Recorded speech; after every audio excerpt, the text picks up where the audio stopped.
আপনার মুক্তিযুদ্ধকে একের পর এক বিতর্কের বিষয় হিসেবে চিহ্নিত করা হলো। বঙ্গবন্ধু সহ শ্রদ্ধেয় নেতৃবৃন্দকে ভূমিকা নিয়ে প্রশ্ন করা হলো। আপনার ঘটনার ৫ মাস পরে ২৪শে আগস্টের ৫ মাস পরে বুলডোজার দিয়ে অন্তত ৩বার বঙ্গবন্ধুর বাড়ি ভাঙা হলো, মুক্তিযুদ্ধের ভাস্কর্য ভাঙা হলো, মাজার ভাঙা হলো, আপনার বিসিএস পরীক্ষায় মুক্তিযুদ্ধ হয়ে গেল প্রতিরোধ যুদ্ধ। এগুলো কিসের ইঙ্গিত দেয়? এগুলো ইঙ্গিত দেয় যে এখানে একটা ডানপন্থার, উগ্রবাদী ডানপন্থার সাম্প্রদায়িক শক্তির বিকাশ ঘটে গেল এবং সেখানে অন্তর্বর্তীকালীন সরকারের একটি অংশ সরাসরি পৃষ্ঠপোষক হিসেবে আবির্ভূত হলো। আমরা সরকারের এক উপদেষ্টা, সংস্কৃতি উপদেষ্টাকে শুনলাম, সে বয়ান দিতে শুরু করলো মুক্তিযুদ্ধের। সে ৭২-৭৫-এর বিভিন্ন রকম দুঃশাসনের কথা বলতে শুরু করলেন। তিনি কয়েকদিন আগে শুনলাম মোস্তফা সরোয়ার ফারুকী, তিনি বলছেন যে জুলাই জাদুঘরে ৭২ থেকে ৭৫ পর্যন্ত আওয়ামী লীগের দুঃশাসনের বিভিন্ন চিহ্ন রাখা হয়েছে। আমি খুব বিস্মিত হলাম। আপনি একজন ব্যক্তি অথবা একটি সরকারের অংশ ছিলেন, আপনি ঠিক করে দেবেন ৭২ থেকে ৭৫ পর্যন্ত দেশে কী কী অবিচার অন্যায় হয়েছে? এটা তো একটা বিতর্কিত বিষয়। আপনি ৭২ থেকে ৭৫ পর্যন্ত আপনি যদি গণমাধ্যমগুলো আপনি গবেষণা করে দেখেন, বৈশ্বিক গণমাধ্যমও ছিল, তখন একটি সদ্য প্রসূত রাষ্ট্র কেবল মুক্তিযুদ্ধের মাধ্যমে একটি দেশে তৈরি হয়েছে। সেই মুক্তিযুদ্ধের মাধ্যমে জন্মগ্রহণকারী বাংলাদেশ, একটা দরিদ্র বাংলাদেশ, যার ১.৫ কোটি মানুষ চলে গেছিল পাশের দেশে শরণার্থী হিসেবে, তারা ফেরত আসছে। ব্রিজ নাই, কালভার্ট নাই, সব কিছু ধ্বংস হয়ে গেছে, খাদ্য নাই, বস্ত্র নাই, এরকম একটা, যাদেরকে তলাবিহীন ঝুড়ি বলা হচ্ছে, ওই রকম একটা কিছুই নাই একটা সময়ে আপনি কেবল একটা রাষ্ট্র তৈরি হচ্ছে।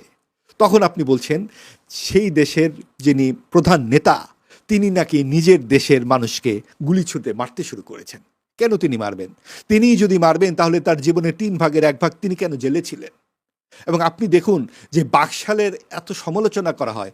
বাকশাল পাশ হয়েছে আইন হিসেবে আপনার জানুয়ারিতে, কিন্তু কার্যকর হয়েছে ১৯৭৫ সালের ৬ জুন। তার ২ মাস ৯ দিন পরে বঙ্গবন্ধুকে ২২ জন সদস্য সহ তার পরিবারের সবাইকে মেরে ফেলা হয়, ১০ বছরের শিশু সন্তান সহ। আপনি জানেন ভারত, পাকিস্তান, বাংলাদেশের সব দেশেই সরকার বা রাষ্ট্রপ্রধান নিহত হয়েছেন। আমাদের এখানে জিয়াউর রহমান নিহত হয়েছেন, বেনজির ভুট্টো নিহত হয়েছেন, ইন্দিরা গান্ধী, রাজীব গান্ধী নিহত হয়েছেন, জিয়াউল হক নিহত হয়েছেন, অনেকেই। কিন্তু এই পরিবারের ২২ জন সদস্য সহ কোন দেশের রাষ্ট্রপ্রধান নিহত হয়েছেন? বঙ্গবন্ধু শেখ মুজিবুর রহমান। কারণ তার একটা আদর্শ, সেই আদর্শটা এত শক্তিশালী ছিল যে তার কোনো বংশকেও রাখা যাবে না। এটাই হচ্ছে বাকশাল। কারণ আপনি বলতে পারেন বাকশাল তো অনেক সমালোচিত, অবশ্যই সমালোচনা আপনি করবেন, সমালোচনা থাকবে সব কাজের, কিন্তু তার জন্যে আপনি তাকে মেরে ফেলতে হচ্ছে কেন? তার মানে নিশ্চয়ই একটি শক্তিশালী সারবস্তু সেখানে আছে, যেটাকে জাতীয় সরকার যদি আমরা বলি খুব ভুল হবে না। 4টি পার্টি সেখানে ছিল, এক দল ছিল না। যাই হোক, বিষয়গুলো অনেক বিতর্কিত। আমি বলছি না যে এটা আপনাকে মেনে নিতে হবে, কিন্তু তাই বলে আপনি এটাকে একটা রং দিয়ে জুলাই জাদুঘরে যদি আপনি এটা স্থাপন করতে চান, আপনার ওই সাম্প্রদায়িক রাজনৈতিক অভিসন্ধি কিন্তু আর লুক্কায়িত থাকে না। এই সাম্প্রদায়িক রাজনৈতিক অভিসন্ধি সরকারের অনেকভাবে বেরিয়েছে এবং সেইটা আমরা কিন্তু এই জুলাই জাদুঘরেও দেখতে পাই। মুক্তিযুদ্ধ জাদুঘর এই ঢাকা শহরে সরকারিভাবে নেই, সারা দেশে একটিও নেই। যেটি আছে সেটা ব্যক্তিগত ট্রাস্টের মাধ্যমে তিলে তিলে গড়ে ওঠা। আর ঢাকা শহরের সবচেয়ে দামি জায়গাটিতে এত বড় একটি জাদুঘর আপনি তৈরি করছেন কেন? মুক্তিযুদ্ধকে ভুলিয়ে দেওয়ার জন্যে, 25শে মার্চকে ভুলিয়ে দেওয়ার জন্যে, ভাষা আন্দোলনকে ভুলিয়ে দেওয়ার জন্যে? এই মূল যে জাদুঘর সেটিও তো এটার 10 ভাগের 1 ভাগ না। তাহলে মূল জাদুঘরের একটি প্রান্তেই তো হতে পারত জুলাই জাদুঘর। আপনি যার যতটুকু প্রাপ্য ততটুকু দেন না। আপনি একটা সমকালীন ঘটনা, নিজেদের ভেতরকার একটা ঘটনা, একটা সরকার দুর্বৃত্তপনা করেছে, কর্তৃত্ববাদী শাসন করেছে, স্বৈরাচার হিসেবে আবির্ভূত হয়েছেন, তার জন্য আপনি এত বড় একখান জাদুঘর করবেন। আগামীতে যখন আপনারা করবেন স্বৈরাচারী আচরণ, তখন কোথায় করবেন জাদুঘর? আর 900 মানুষ যে মেরেছেন হামের টিকা না দিয়ে, তাদের জন্য কোথায় হবে জাদুঘর? কিন্তু আবার এখানে ব্যাপার যে জাদুঘর তারা করলো, তো জাদুঘরের এটা সত্যি কথা, যেটা জাতীয় জাদুঘরের থেকে তো নিশ্চয়ই একটা সাবজেক্টের জাদুঘর বড় হতে পারে না, অনেক বড়, শুধু বড় না, এবং সেটা কোন জায়গায়। আমার এখানে আরেকটা কোশ্চেন আছে, খুবই ইন্টারেস্টিং কোশ্চেন। সেই কোশ্চেনটা হচ্ছে যে এই যে আপনি মুক্তিযুদ্ধ নিয়ে কথা বললেন, 71 নিয়ে কথা বললেন, 71-এর চেয়ে বড় কোনো ইস্যু তো আমাদের দেশে আসা নেই, কিন্তু এই কথা বলার পরে এই টকশোটাই যখন প্রচার হবে তখন আমার এই কমেন্টে কিন্তু লেখা হবে কি জানেন, সে হচ্ছে আওয়ামী লীগের দোষর। কিন্তু আসলে কিন্তু এটা আওয়ামী লীগের কথা না। ৭১ আওয়ামী লীগ যদি এখন আপনি নিজেই তুলে দেবেন মুখে খাবার যে ৭১-এর যুদ্ধ তো আওয়ামী লীগের যুদ্ধ না। সবসময় বলা হতো কি যে ৭১-কে আওয়ামী লীগ চেতনা হিসাবে ক্যাশ করে, কিন্তু এখন আপনি তো বলতেছেন ৭১-এর কথা।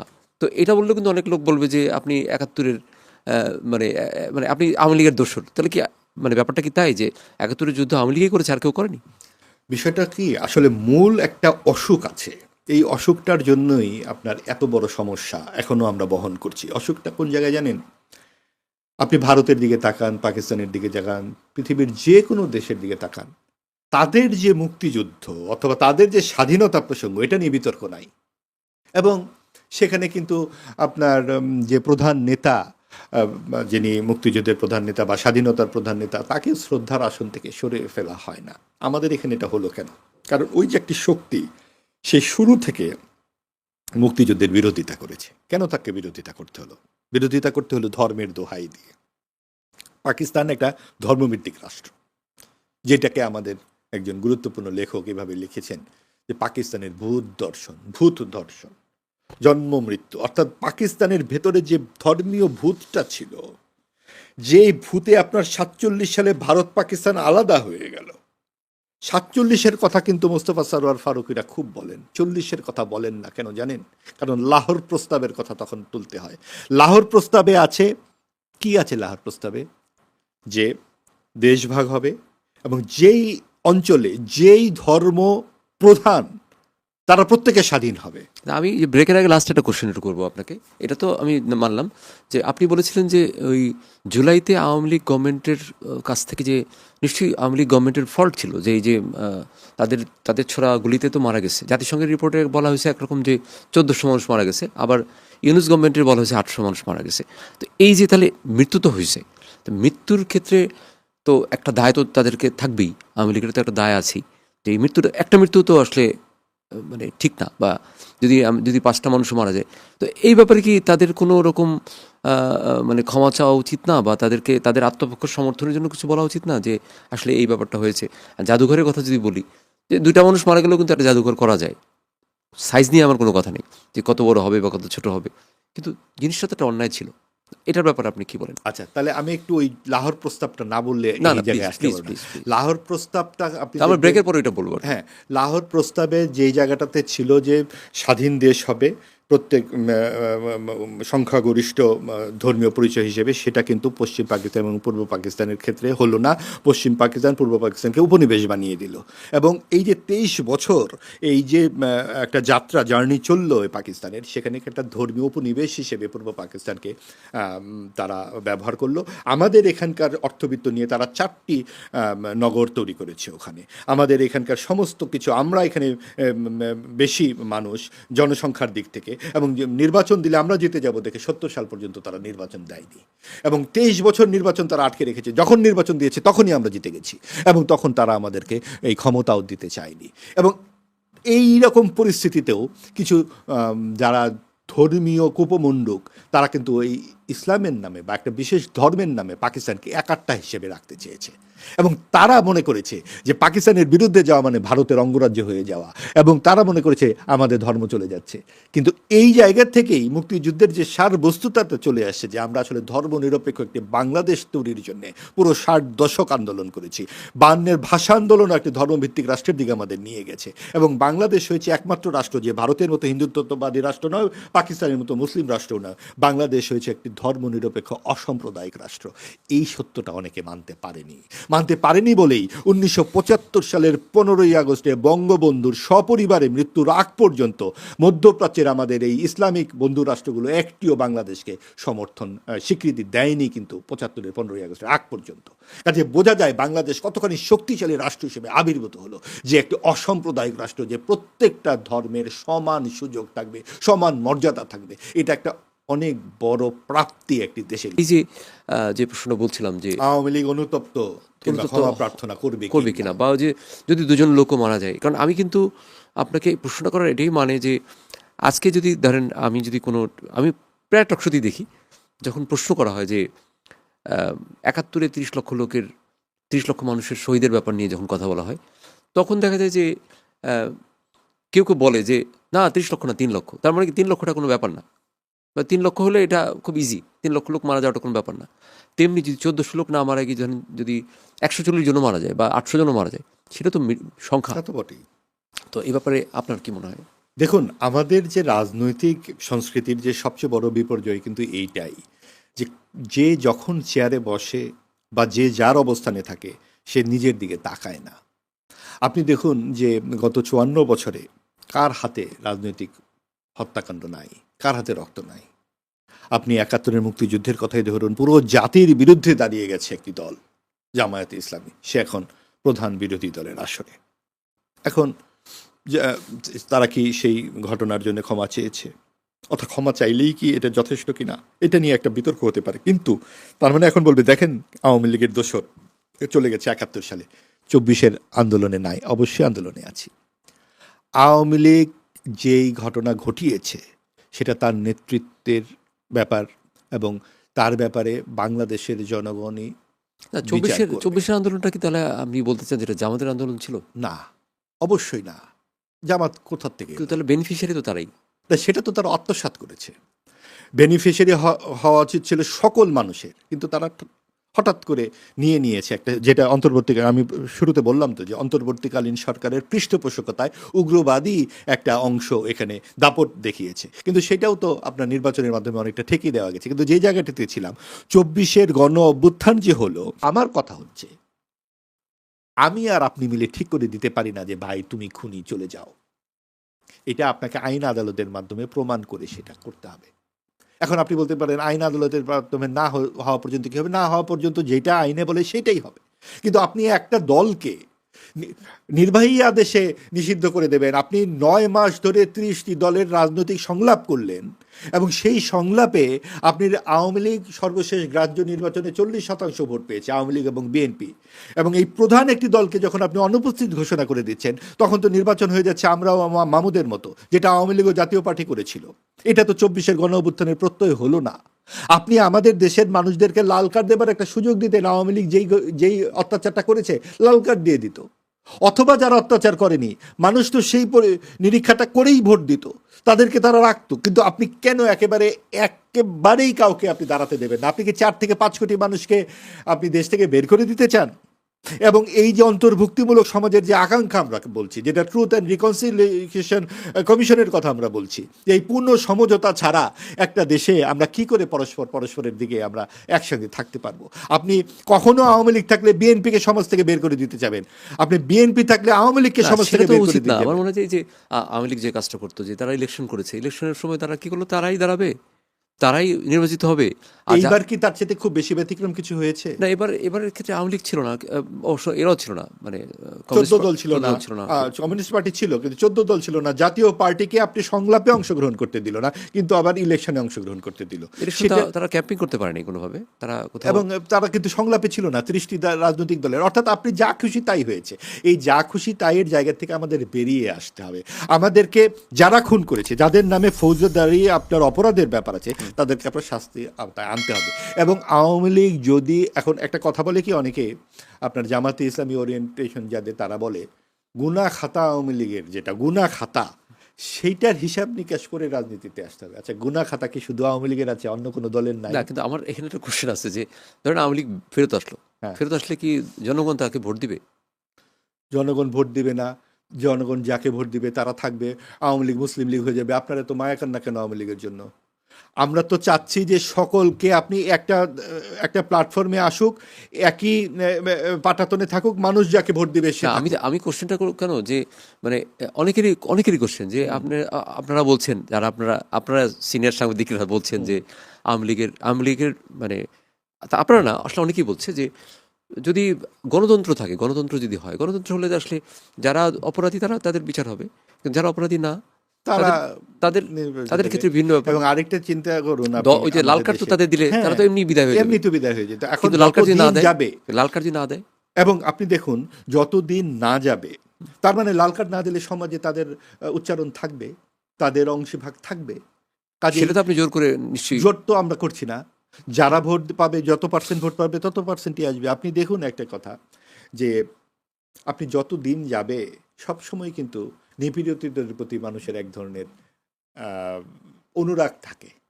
যখন বিএনপি জামাত নিপীড়িত ছিল আমাদের কিন্তু তাদের জন্য অসুবিধা লাগতো, আমরা তাদের পক্ষে কথা বলেছি যে এইভাবে মানুষদেরকে আপনি ধান ক্ষেতের মধ্যে জীবনযাপন করতে হচ্ছে। আজকে 2 বছর ধরে আওয়ামী লীগের নেতাকর্মীরা জেলখানায় এবং বিচারবিহীন একটি সংস্কৃতি চলছে।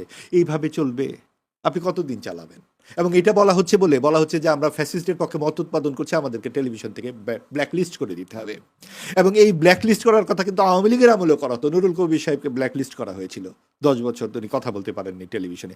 সেটা কি আওয়ামী লীগের জন্য ভালো হয়েছে? অবশ্যই খারাপ হয়েছে। আজকে যদি আমরা কথা বলতে না পারি সেটা কি বিএনপির জন্য ভালো হবে?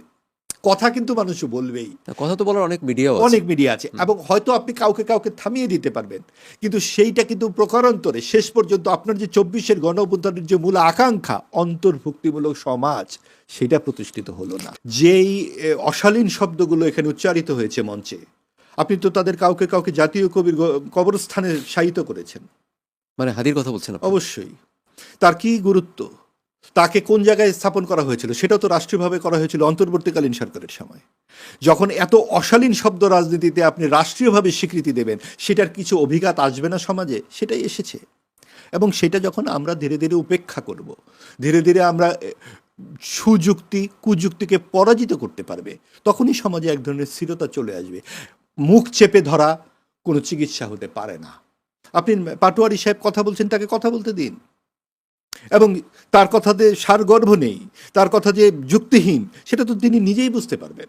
আর কাউকে নাম ধরে ডাকা, এটা তার পারিবারিক শিক্ষার অভাব, এটাও আটকে দেবার আমি কোনো দেখি না। কিন্তু আমি দেখছি একটা মেজরিটি তারা ওই ফলো করছে ওই ব্যাপারটাকে, যে বেয়াদবি করা যাবে বা বাজে কথা বলা যাবে।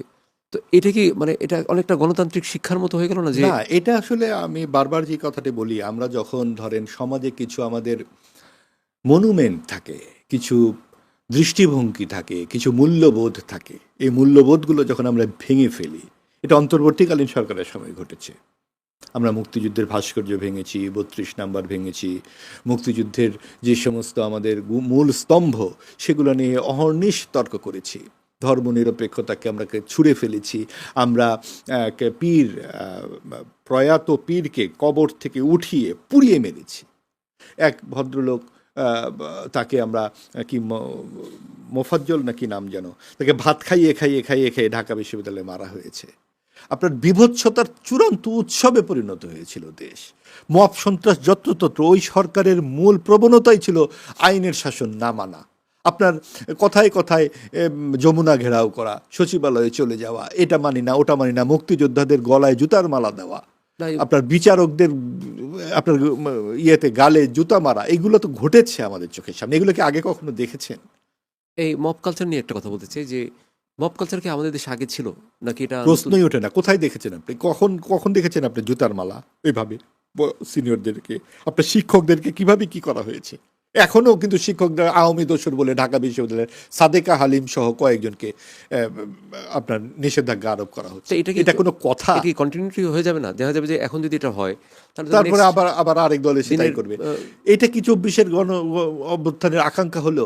আপনি 24-এর বিরুদ্ধে যারা অবস্থান করেছিল তাদেরকেও যখন আপনি সমাজে অন্তর্ভুক্ত করতে পারবেন, সেটাই হবে 24-এর গণ অভ্যুত্থানের সবচেয়ে বড় শিক্ষা।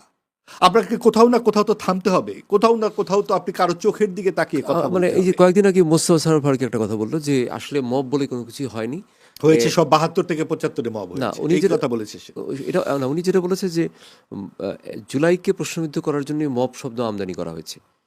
এটার উত্তর কি দিবেন আপনি? এইটার উত্তর দেব যে অন্তর্বর্তীকালীন সরকারের যারা সত্যিকার অর্থে বাংলাদেশের মূল্যবোধ রাজনীতির সাথে একেবারেই সংযুক্তিহীন কিছু লোক, যেমন মোস্তফা সরোয়ার ফারুকী, যেমন ডক্টর আলী রিয়াজ, তাদের বিগত দিনের কার্যক্রমের সাথে আমাদের বাংলাদেশের যে এই চিরকালীন যে মূল্যবোধ, মুক্তিযুদ্ধ, ঐতিহ্য, পরম্পরার সম্পর্ক কি, আমাদের যে ভাষা বিকৃতি নাটকে সেটার হোতা তো এই ফারুকী, আমাদের যে কৃষ্টি, আমাদের ঐতিহ্য, আমাদের যে পারস্পরিক শ্রদ্ধা। আমার মনে পড়ে একটি ব্যক্তিগত গল্প বলি। সেলিম আলদিন মারা যাচ্ছেন 2007 সালের জানুয়ারি মাসে, এই ল্যাবেইডে শত শত ছাত্র সেখানে শিক্ষার্থীরা ভেঙে পড়েছে, কান্নাকাটি করছে। এই মোস্তফা সরোয়ার ফারুকী তার বন্ধুর সাথে হাসতে হাসতে বলছে, আমি পাশে বিস্ময়ের সাথে তাকিয়ে শুনছি, আমাদের বন্ধু স্থানীয় তো ফারুকী সাহেব, বলছে আচ্ছা ছাত্রছাত্রী এভাবে কাঁদছে কেন, এটা শিক্ষকের জন্য এভাবে কাঁদে। আমি সেদিনই বুঝেছি যে এই ভদ্রলোকের ভেতরে কোনো পরম্পরা বলে কিছু নাই। কেন একজন মানুষ আরেকজন মানুষের জন্য কাঁদে সে জানে না, এবং জানে না যে সেটা আজকে এত বছর পরে আমি বুঝলাম যে একজনের জন্য আরেকজন কেন কাঁদে, কেন আমার শিক্ষকের জন্য আমি কাঁদি। এই যে বোধটুকু, আমার শিক্ষক যে আমার পাঁজরের অংশ হয়ে যায়, এই বোধ আমার বাঙালিয়ানা, এই বোধ আমার এই মাটি থেকে পাওয়া, এই বোধ আমার নদী থেকে পাওয়া, এই আকাশ থেকে পাওয়া, এই সব কিছু থেকে পাওয়া, আমার গান থেকে পাওয়া, আমার চলচ্চিত্র থেকে পাওয়া, এই সমস্ত মৃত্তিকাহীন যারা যারা বিভিন্ন কিছুর মধ্যে খিচুড়ির মতো করে ভাষা নষ্ট করে, মূল্যবোধ নষ্ট করে, এই অসাম্প্রদায়িক রূপটিকে যারা ধ্বংস করে দিতে চায়, যাদের নিজেদের ভোটার তালিকায় নিজেদের নাম নেই, যারা আমেরিকায় থাকে সুখ ঐশ্বর্য সব কিছু তারা উপভোগ করবে, কিন্তু প্রয়োজন মতো এসে আমাদের এখানে তারা এত বড় মিথ্যাচার করে মব সন্ত্রাস নাকি একটা প্রেশার গ্রুপ। এবং তারা কথায় কথায় বলে ৭২ থেকে ৭৫, তারা বলে, এই ফারুকী সাহেব বলে যে মুক্তিযুদ্ধের ইতিহাস মানে আওয়ামী লীগের ইতিহাস, আওয়ামী লীগের এটা নাকি একটি ধর্ম, এবং আওয়ামী লীগ মনে করে যে তার বিরুদ্ধাচার যারা করে তারা হলো ধর্ম। এইসব কেন বলে? কারণ হচ্ছে যে আমাদের ৬০ দশকের রেনেসাকে তারা অস্বীকার করে। এইখানে যে রেনেসাটি হয়েছিল সেটা ভারতেও হয়নি, পাকিস্তানও হয়নি, এটা হয়েছে এই পূর্ব বাংলায়, বাংলাদেশে। কিন্তু মবের আমি একটা জিনিস একটু ঠেকে আপনাকে, সরি, সেটা হচ্ছে যে বিশ্বজিৎকে যে মারা হয়েছিল, বা ওই যে বইটার ছাত্রটা তাকে যে তার রুমে নিয়ে যে মারা হলো, আবরার, তো এটা কি মব না? অবশ্যই মব।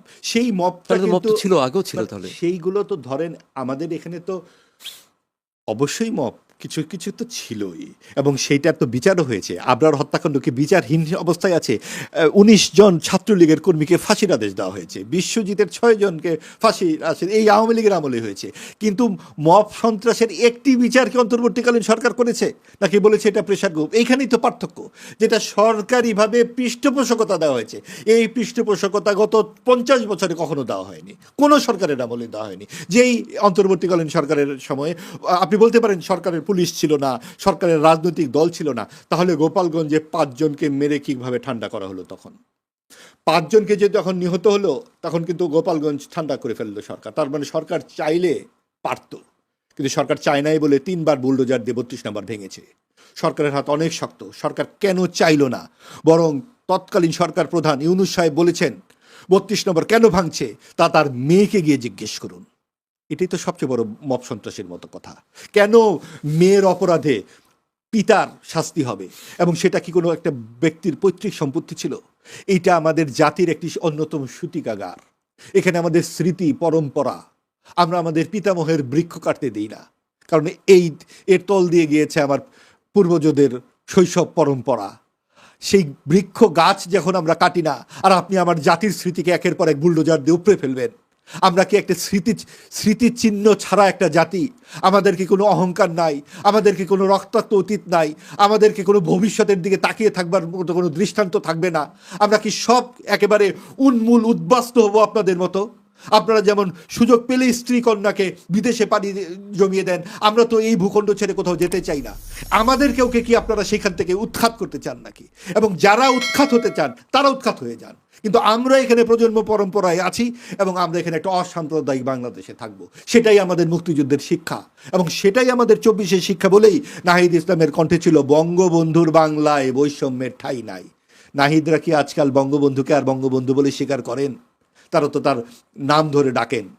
আমাদের এই যে নাম ধরে ডাকাডাকির সংস্কৃতি, আমরা যখন এইসব নাম ধরে ডাকতে শুনি খুব বুকের ভেতরে লাগে। আজ থেকে ৫০ বছরের পর আমাদের কোনো একটা ধূলিকণাও হয়তো থাকবে না, কিন্তু ওই পথ করে উঠবে কিন্তু বঙ্গবন্ধু শেখ মুজিবের ওই অঙ্গুলিটি। আপনি দেখুন যে ৪ জন নেতাকে নিহত করা হলো, এবং সেটা জেলখানার মধ্যে। অর্থাৎ আওয়ামী লীগের শক্তিটা কোথায় ছিল, এবং সেই ষড়যন্ত্রকারীরা জেলখানার ভেতরে গিয়ে ৪ নভেম্বর ১৯৭৫ কিন্তু এই তাজউদ্দিন আহমেদ সহ ৪ নেতাকে মেরে ফেলেন। সেই তাজউদ্দিন আহমেদ আবার বঙ্গবন্ধুর সঙ্গে ছিলেন না, কাজেই মানে থাকতে পারেননি, বঙ্গবন্ধুই তাকে বাদ দিয়ে দিয়েছিলেন। কাজেই দেশীয় এবং আন্তর্জাতিক সব ষড়যন্ত্রের নকশা কিন্তু আমরা নিখুঁতভাবে জানি না, এবং জানি না বলেই আমরা এটুকু অন্তত মানতে পারি যে বঙ্গবন্ধু আর যাই করুন, বাংলাদেশকে ভারতের অঙ্গরাজ্য বানাতে চান নাই। চাইলে আর এত বড় মুক্তিযুদ্ধের প্রয়োজন ছিল না, এত আন্দোলনও দরকার ছিল না ২৩ বছর ধরে, তাহলে সরাসরি অঙ্গরাজ্য হয়ে গেলেই হতো। এখানে এই যে রাজনীতির নামে খাই খাই যে একটা উৎসব আমরা চালু করি, সবচাইতে সহজ কাজ হচ্ছে রাজনীতির মাধ্যমে টাকা বানানো। আজকে 1.5-2 বছরে আপনি ছাত্র নেতাদের দেখুন তাদের চেহারা কি দাঁড়িয়েছে। আজকে 30 বছর পরে এসে আমি আপনার সামনে বসে আমি কথা বলছি, আর আজকে 1-1.5 বছরে যেই সমস্ত ছাত্র নেতারা তৈরি হয়েছে তারা দেখবেন আজকে পাশে বসে বলছে আপনি তো শেখ হাসিনার পা চাটেন, তিনি জানেনই না আমাদের স্ট্রাগলটা কি। এবং তাদের স্ট্রাগল বলে একটা শব্দ তাদের জীবনে নাই। কিন্তু জার্নিতে যদি স্ট্রাগল না থাকে তাহলে কিন্তু সব কিছু এরকম মানে এত সহজলভ্য বলে মনে হয়, যে কোনো কথা বলে ফেলা যায়। অর্থাৎ রাজনীতি যখন কর্তৃত্ববাদ এবং সুবিধাবাদের হাতিয়ার হয়ে উঠবে, রাজনীতি হয়ে যাবে সবচেয়ে সহজলভ্য পেশা, টাকা বানানোর একমাত্র হাতিয়ার, তখন সমাজে আর কোনো কিছু থাকবে না। সেটাই বাংলাদেশের ক্ষেত্রে হয়েছে। আপনি কি বলতে চান তাহলে যে এই যে ইয়াং যে যারা এই মুহূর্তে রাজনীতির নেতা, যারা এই যে 24-এর পরে যারা নেতা হয়েছে, তাদের আসলে স্ট্রাগলটা ছিল না? তাদের স্ট্রাগলটা আসলে সেই অর্থে ছিল না বলে আমি মনে করি। কারণ এই 36 দিনের যে আন্দোলন, এই আন্দোলনের একটা পর্যায়ে পুরো দল মত নির্বিশেষে সবাই তার সঙ্গে যুক্ত হয়েছে। স্ট্রাগল এক জিনিস, আর একটা ঘটনার একটা পর্যায়ে নেতৃত্ব দান কিন্তু আরেক জিনিস। আপনি চাকরির জন্য আপনি রাস্তায় নামলেন, কিন্তু আপনি আর চাকরি নিয়ে একটা কথা বললেন না। আপনার স্ট্রাগল থাকলে তো আপনি চাকরি নিয়ে 5টা চাকরি নিয়ে কথা বলতেন। আপনি তো 2 বছর ক্ষমতায় ছিলেন, কটা চাকরির জন্য আপনি রাজনীতি তো আসলে এক ধরনের ব্যবসায়ী।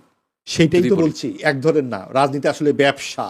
এবং এই ব্যবসা হচ্ছে, ব্যবসা খারাপ না, ব্যবসা হচ্ছে একেবারে সবচেয়ে সহজ ব্যবসা, যেটাতে সহজে টাকা বানানো যায়। 200 গাড়ি নিয়ে আপনার চলে যাওয়া যায় পঞ্চগড়, এবং বলা যায় যে আমার দাদা ছিল জমিদার। সেই দাদাকে আগে অবশ্য আমরা জানতাম। সেটা তো হাস্যকর হয়ে গেছে একটা সময়, মানে এটা বলার পর পুরোটাই হাস্যকর হয়ে গেছে, হাস্যকর হয়ে গেল, পুরোটাই হাস্যকর হয়েছে। যে পরিমাণ গাড়ি এবং বাড়ির বহর আমরা দেখলাম, তাতে কিন্তু আমাদের এই প্রশ্নটা, আপনি কিন্তু এটাকে নেতিবাচকভাবে ব্যাখ্যা করতে পারেন। আমি ছাত্র নেতাদেরকে বলছি তাদের স্ট্রাগল নাই। স্ট্রাগল মানে হচ্ছে এক ধরনের কষ্ট করা, এক ধরনের বিপর্যয়ের মধ্যে পড়া।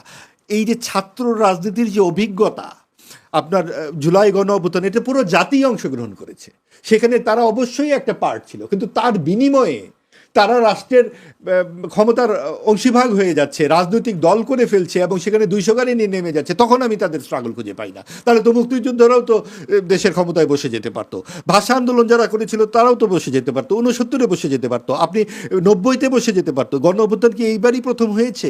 আর কোনবার ছাত্ররা দেশের ক্ষমতার ভাগ চেয়েছে?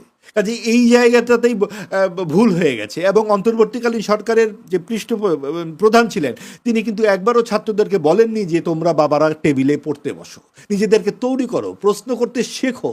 প্রশ্ন করবার আগেই যখন আপনি চিৎকার করতে শুরু করেছেন, আজে বাজে কথা বলছেন, তখন তো আসলে আপনি রাজনৈতিক নেতা হিসেবে তৈরি করতে পারছেন না নিজেকে। তা আপনি শিক্ষামন্ত্রী হয়ে যাবেন, আপনি দেশের ভবিষ্যৎ হয়ে যাবেন, আপনি বিনিয়োগকারী হয়ে যাবেন, কি যেন বলেন ইউনূস সাহেব। এই কি বলতে গিয়ে দেখা গেল যে আমাদের একটা প্রজন্ম উনি নষ্ট করে দিলেন, যাদের সাথে লেখাপড়ার সম্পর্ক নাই, যাদের সাথে কোনো রকম স্বপ্ন দেখবার সম্পর্ক নাই, পরম্পরার সম্পর্ক নাই। আমাদেরই তো ছোট অনুজ তারা, আমাদেরই তো ছোট ভাই তারা, আমাকে কেন এইভাবে কথা বলতে হচ্ছে? এদের পক্ষে কি আমরা লিখি নাই? এদের পক্ষে কি আমরা বলি নাই? এদের কণ্ঠে কি আমরা শুনি নাই বঙ্গবন্ধুর বাংলায় বৈষম্যের ঠাঁই নাই? তাহলে আজকে কেন তারা মুজিববাদ বলে এইরকম অশালীন কথা বলছে? মুজিববাদ শব্দটা কি শেখ মুজিবুর রহমান তার কোনো একটি বইতে কোনো রাজনৈতিক বক্তব্য একটিবার ব্যবহার করেছেন? এটা তো মোস্তফা সরোয়ার ফারুকী এবং এই আলী রিয়াদ সাহেবদেরকে আবিষ্কার। কারণ মুজিবকে সরিয়ে ফেলতে হবে, কারণ তার পাকিস্তান ভেঙেছে, এটাই তার সবচেয়ে বড় দোষ। পাকিস্তান কেন ভাঙলো? বাংলাদেশ না ভাঙলো দেশ, এটাই হচ্ছে তাদের রাজনৈতিক দর্শন।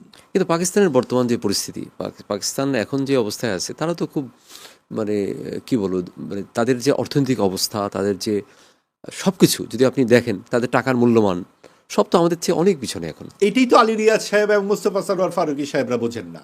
শুধু পাকিস্তান কেন, আপনি এই যে দক্ষিণপন্থী যে সমস্ত দেশগুলো মধ্যপ্রাচ্যে দেখুন, Syria, Iraq, Lebanon, Yemen, Saudi Arabia দেশে গণতন্ত্র আছে?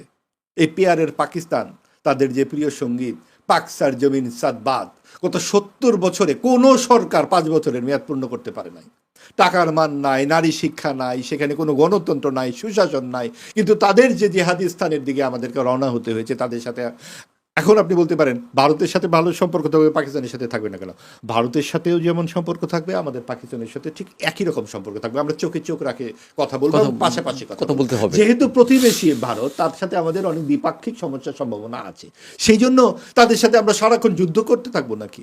এটার কোনো মানেই হয় না। আজকে আমরা যুদ্ধই করলাম আসলে প্রোগ্রামের মধ্যে। আমরা আসলে অনেক আমি আসলে শুরু করেছিলাম যে আমি ভেবেছিলাম অন্য কিছু হবে, কিন্তু আমরা আসলে পলিটিক্স, আপনি যেহেতু এটা নিয়ে অ্যানালাইসিস করেন, আপনার এটার মধ্যে অনেক রিসার্চ আছে, এই জন্য আপনার কাছ থেকে আমরা এটাই, যার কাছে যেটা জানতে পারা যায় আর কি। জলের মাছ আসলে আমি কবিতা বলুন, সাহিত্য বলুন, গল্প, উপন্যাস, নাটক যাই করি না কেন, রাজনীতি মুক্ত তো কিছুই হয় না। রাজনীতি কোনো কিছু প্রিয় অপ্রিয় প্রশ্ন সম্পর্কে কিছু বলতে চান, একটু বলতে পারেন। যারা এতক্ষণ শুনলেন তাদের জন্য শুভকামনা, কল্যাণ কামনা করি। যারা শুনলেন এতক্ষণ, তাদের সবার জন্যই আমার মঙ্গল কামনা থাকলো, এবং আমরা পরস্পরকে সম্মান দেই, সকলেই সকলের চোখের দিকে তাকিয়ে ভরসার জায়গা খুঁজে পাই, এবং পাশের মানুষটি যেন আমার পাশে বসতে কখনোই ভয় না পায়, এরকম একটা ভয়হীন সংস্কৃতি আমরা তৈরি করতে পারি। যেই দলেরই হোক না কেন, যেই মতেরই হোক, যেই ধর্মেরই হোক, আমরা যে কোনো সময়ের জন্য প্রত্যেকের জন্য আমরা সহাস্যে তাকাই। এটাই আমার রাজনৈতিক দর্শন।